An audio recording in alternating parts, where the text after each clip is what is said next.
Hello बच्चों, let's read the question. The question says in a meter bridge experiment, null point is obtained at 20 centimeter from one end of the wire when resistance X is balanced against another resistance Y. If X is less than Y, then where will be the new position of the null point from the same end if one decided to balance a resistance of 4x against y? If one decided to balance a resistance of 4x against y, तो बच्चों basically यहाँ पे आपको new position find करनी है null point की। If x less than y है, ठीक है, और यहाँ पे बोल रहा है if one decided to balance resistance of 4x against y, ठीक है। चलिए, तो इस क्वेश्चन को सॉल्व करने के लिए आपको बेसिक की कंसेप्ट क्लियर होना चाहिए। तो बेसिक की कंसेप्ट हम यहाँ पे यूज करेंगे मीटर ब्रिज के लिए। मीटर ब्रिज की हेल्प से अननोन रेजिस्टेंस फाइंड करने का फॉर्मूला आपको आना चाहिए, ठीक है। तो किस तरीके से हम अननोन रेजिस्टेंस निकालते हैं बच्चों?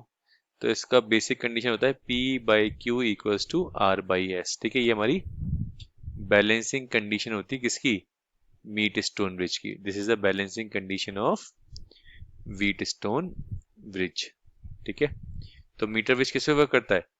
व्हीट स्टोन ब्रिज पे वर्क करता है। जब गैल्वेमीटर नेट डिफ्लेक्शन शो करता है तो जो चार रजिस्टर होते हैं हमारे, इनका जो रेशियो होता है वो क्या होता है? इक्वल होता है, ठीक है। और यहाँ पे हम फॉर्मूला यूज करते हैं basically L upon 100 minus L into R by S, ठीक है। ये फॉर्मूला हम यूज करते हैं। L हमारी क्या होती है बच्चों? यहाँ पर बैलेंसिंग लेंथ होती है, ठीक है। L क्या होता है बच्चों? यहाँ पर बैलेंसिंग लेंथ। R यहाँ पे क्या होता है बच्चों? ये होता है हमारा नोन रेजिस्टेंस। R होता है बच्चों हमारा यहाँ पर नोन रेजिस्टेंस। और S क्या होता है हमारा? अननोन रेजिस्टेंस, जो आप मीटर ब्रिज की हेल्प से निकालते हैं, ठीक है। चलिए अब क्वेश्चन के अकॉर्डिंग बात करते हैं।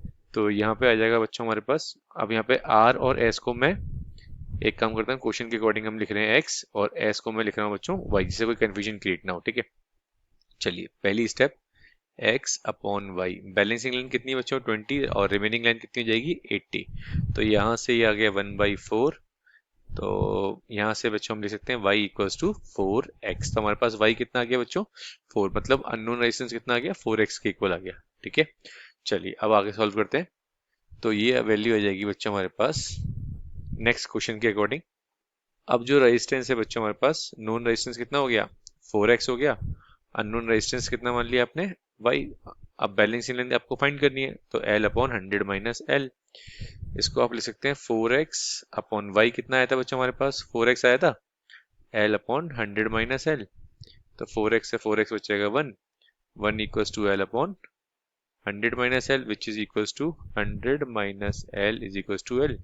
तो 100 equals to 12 and then L equals to 50 centimetre. तो हमारे पास अब नई बैलेंसिंग लाइन कितनी आ गई बच्चों?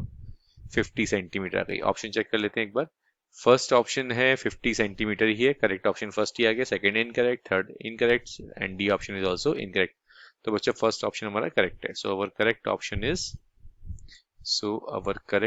Is first. I hope you understood well. All the very best बच्चों।